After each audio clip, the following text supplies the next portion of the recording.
Welcome to Tales from the Trenches Tuesdays. Today, it is my honor to have Andrew Olsen with us.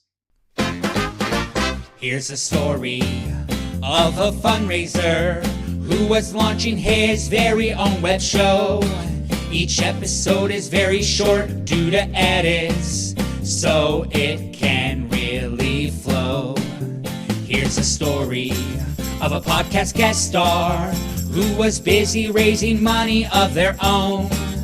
They were each great in their own way, fundraising in its own. Till the one day when Jack asked a guest to join him, and they knew it was much more than a jest, that these guests must somehow form a resource. That's the way they all became the podcast guests. The podcast guests. The podcast guests. That's the way they became the podcast guests.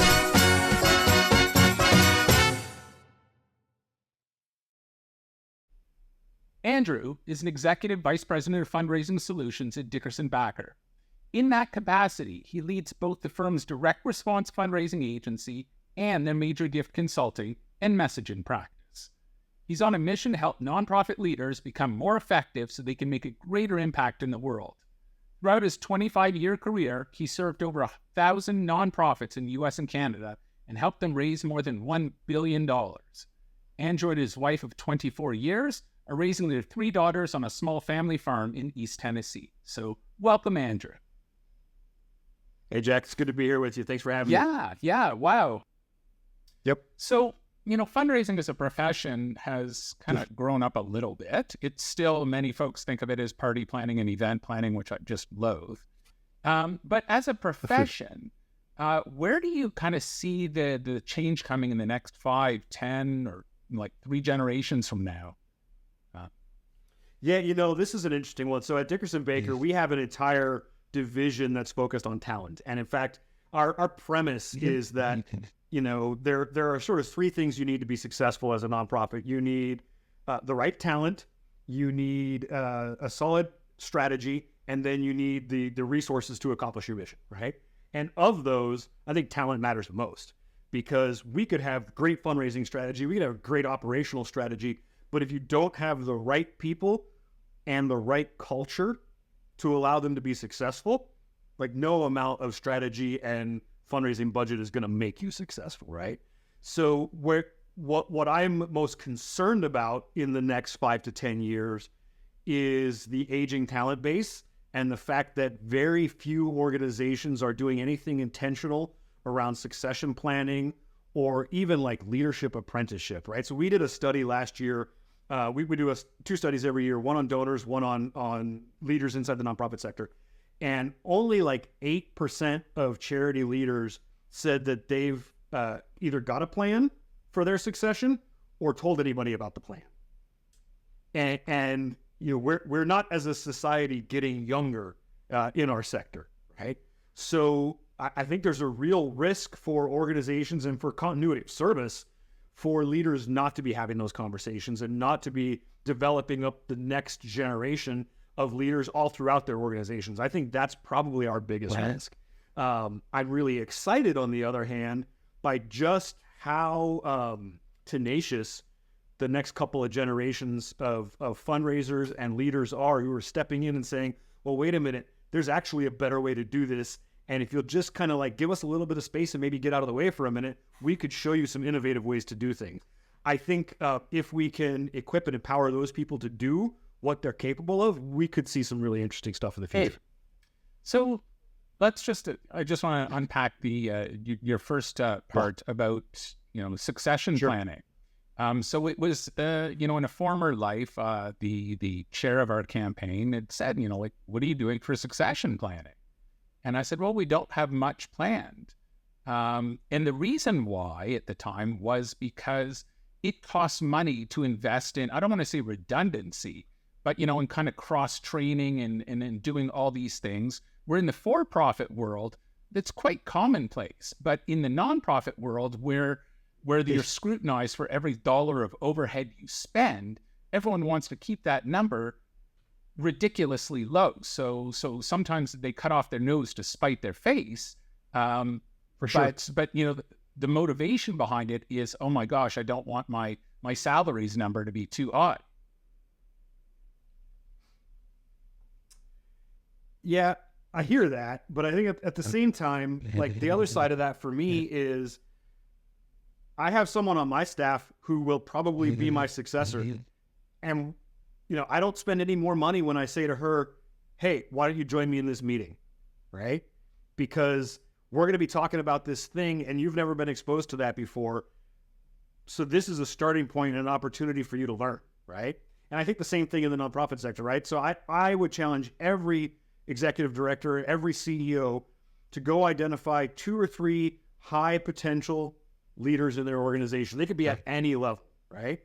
And begin to expose them to the things that the executive director deals with every day.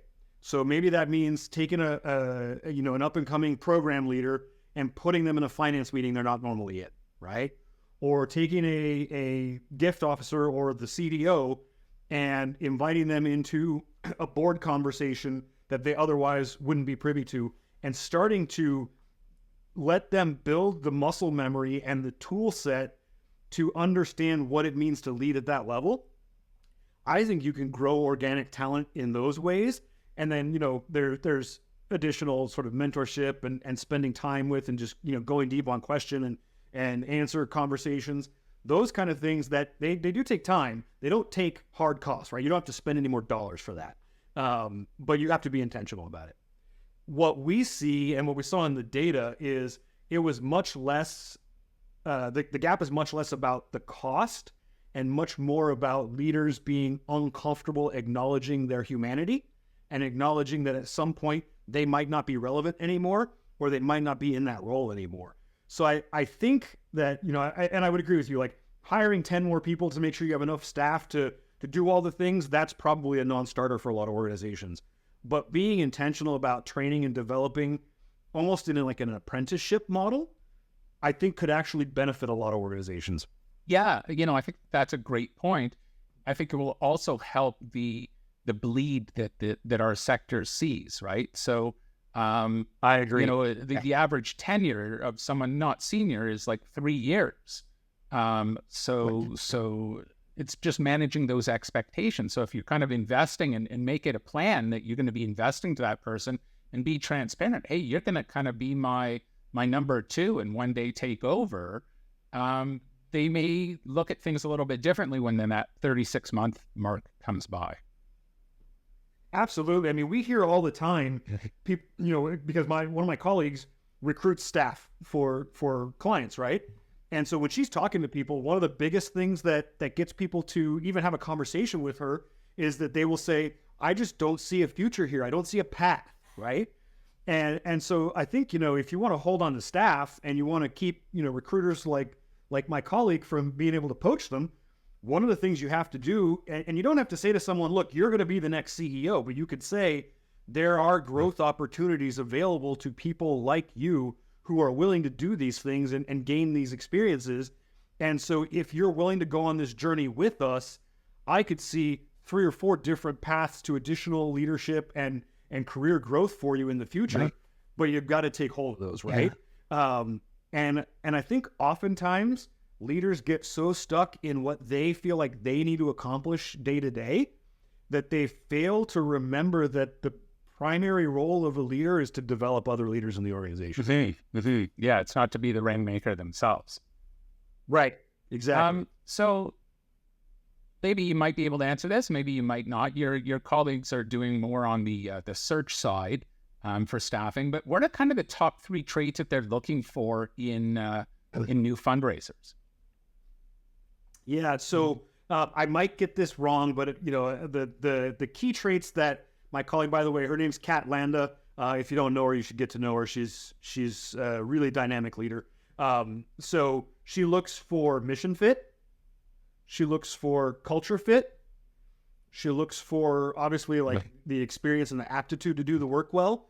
And then I think, there's I always gravitate to are you hungry, right? Do you want to show up and do the work and do hard work, right? So I think, what she shares quite often is that when she gets into a situation where someone says we made a bad hire and we're parting ways with that person, it's almost always because they didn't do enough due diligence on those issues of mission fit, culture fit, and ability to do the work. And so I think, that's where I would say to organizations and leaders, like, invest the time to ask the hard questions and then shut up and listen for the reality. Don't listen for what you hope to hear, right? Because when you miss one of those things, like, you've probably seen this too, right? I've met so many highly skilled fundraisers who, like, just leave people in their wake because they're abusive, they're toxic, they don't fit the culture, they're not aligned with the mission. I actually had one senior level fundraiser say to me, they were at a children's organization, and I asked one day, I said, "You're standing here in the corner while all your families and donors are here. Why aren't you talking to them?" And she said, "I don't need to get to know them in order to sell this mission." I mean, that told me everything I needed to know right there. And she was gone within 6 months, right? Not shocking, because if you refuse to engage with the people that your organization serves, how can you really be aligned with the mission, right? And so I think it's those sort of things that we need to watch out for to ensure that we're bringing on healthy, high-quality fundraisers into our organizations. Yeah. And I would even take it a step further. I hire for attitude over aptitude every single time. Absolutely. I can teach someone the technicalities of, how to do a charitable remainder trust or whatever it is, but I can't teach someone how to be a decent person. Either are or they aren't. Yep. Yeah, I mean, I 100% agree with that. The two places where I'm a little more strict is attorneys and accountants, Yes. right? But even there, I want attorneys and accountants who can get along with people and who aren't going to be abusive. Right. Andrew, thank you so much for taking the time to chat with me. If folks wanted to get hold of you, how would they go about doing that? Yeah, one of the easiest places is LinkedIn. I'm there all the time. Or Andrew at DickersonBakker, and that's Baker with 2 Ks.com. Amazing. Thank you so much for your time, Andrew. Yeah, thank you for having me. Enjoyed the conversation. Hi, folks. Don't forget to hit the subscribe button right here.